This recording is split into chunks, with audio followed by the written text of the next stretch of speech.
c'est un symbole, cette personne. C'est pas juste un gars à part entière, c'est un symbole. C'est l'État français, la République, Marianne, liberté, égalité, fraternité. Le mensonge dévoilé, démasqué, abattu, la fin du mensonge, la fin. Bosblo, bonjour.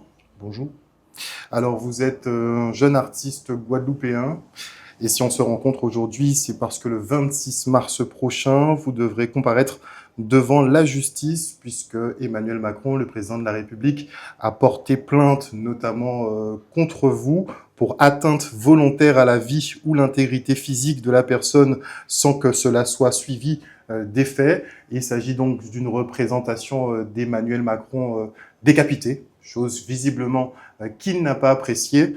Est-ce qu'on pourrait avoir le cadre dans lequel cette œuvre a été réalisée? Alors, bien bonjour.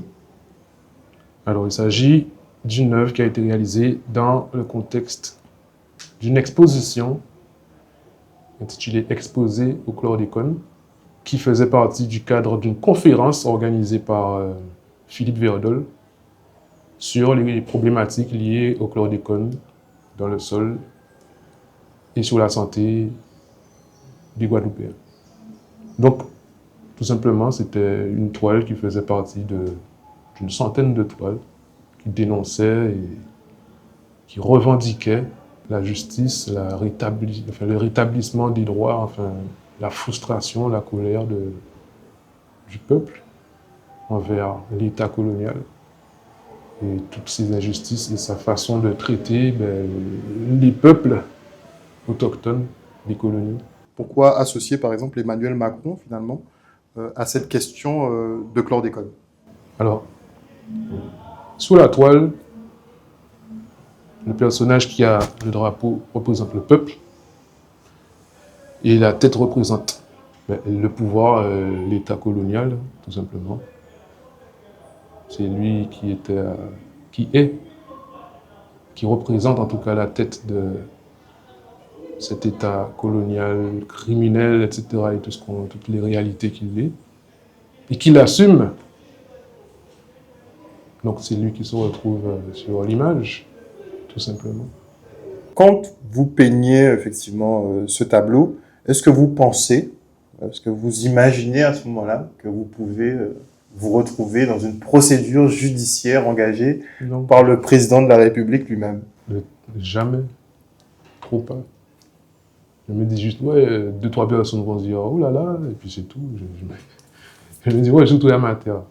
Amateur, il réagit souvent, comme je peins souvent des choses relativement sombres.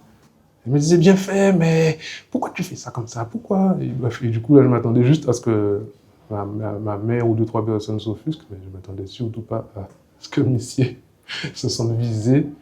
Non seulement se sente visé, et puis se permettre de porter plainte pour une œuvre d'art, frère. En oubliant tout le contexte de chlordécone qu'il y a autour, frère. La France nous doit justice, non seulement par rapport au chlordécone, mais par rapport à tant de choses.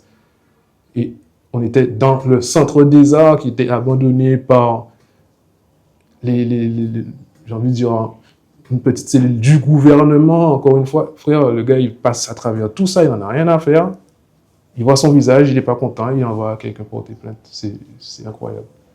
Donc, vous avez un petit peu l'habitude sur certaines réactions finalement vis-à-vis de votre style.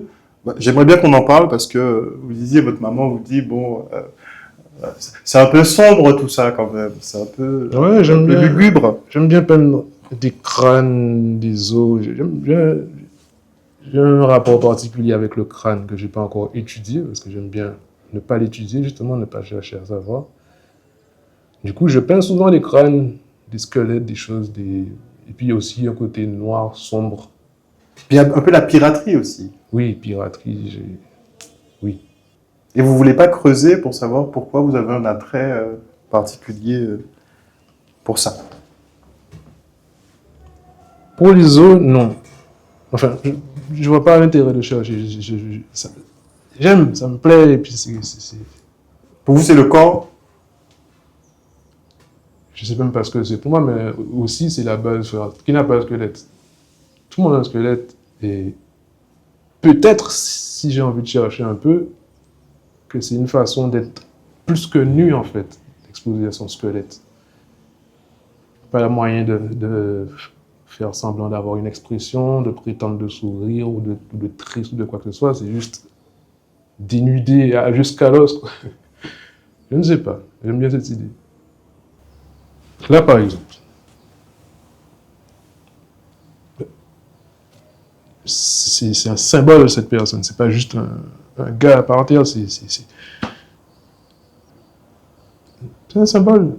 C'est l'État français, la République, Marianne, liberté, égalité, fraternité. Le mensonge dévoilé, démasqué, abattu.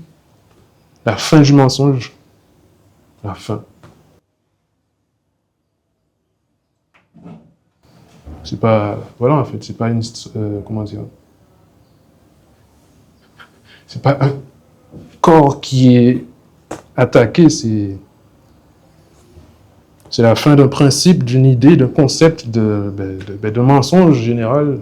Comme je le disais, quand on vit sous l'État français, dans une colonie en particulier, pour mon expérience, on vit dans une violence constante et subtile. L'empoisonnement, les prix, les conditions, l'acharnement des gendarmes, de la police, les béquilles et leur impunité et comment ils font n'importe... Enfin, c'est violent. Le quotidien d'un Guadeloupéen moyen, c'est violent. Du coup, ça comparé à ce qu'on vit, déjà, ça représente une idée. Terminer, arrêter ça, en fait. Mais même cet acte littéral, ça n'a rien à voir avec la violence quotidienne d'un Guadeloupéen moyen, ou d'un Martiniquais, enfin de n'importe qui vit sous ça, sous le colon, en fait. Le tableau de décapitation, comme on l'expliquait tout à l'heure, c'est le symbole de l'État français, de sa froideur représentée par Manu. Il endosse bien, il aime endosser l'image de sa France puissante, qui doit être crainte et tout. Mais nous, on a marre de ça, en fait. Nous, on veut que ça s'arrête. Et c'est la fin de cette domination ridicule et illégitime qui engendre tout ce qu'on vit et toutes les injustices et toute cette violence constante qu'on essaie de nous faire avaler comme la base, comme si c'est la norme, comme si on doit s'estimer heureux. Je pense que si je peignais de la violence, si je peignais avec violence, genre, ça aurait été de l'art abstrait. On aurait vu des projections pour pouvoir justement avoir le geste violent quand je peins. Mais vous voulez que vos œuvres choquent? Non, je veux rien du tout. Des fois, je suis là, j'ai juste une idée, je veux la voir. Je la fais quand je peux, et puis basta. Je peins pas du tout pour quelqu'un ou pour... Je peins juste parce que j'ai envie de peindre, quand j'ai envie de peindre. Je pense que j'aurais pas peint des choses intéressantes si je voulais chercher à capter les attentions. Parce qu'en vrai, je comprends même pas la moitié des gens. Je pense que j'aurais été à côté de la plaque à chaque fois. J'ai pas envie d'être justement dans le business de l'art, parce que ça devient de la décoration. Et je suis pas un décorateur, frère. Je suis pas décoré. T'as vu ma maison, c'est pas décoré. Il y a des peintures partout, pardon. Il y a des peintures parce qu'il faut que je les mette quelque part, mais je ne fais pas de la peinture décorative, genre, comme beaucoup de prétendus artistes qui font des choses parce que c'est joli. Et vous avez ce personnage aussi avec chapeau de forme. C'est qui? C'est moi, ça. Je l'appelle Baron Blo. Le Baron Blo. Parce qu'il rappelle Baron Samedi. Et Papa Legba. Donc ce mythe, ça c'est un mythe haïtien, Baron Samedi. Ouais. Mais moi, je suis pas un mythe.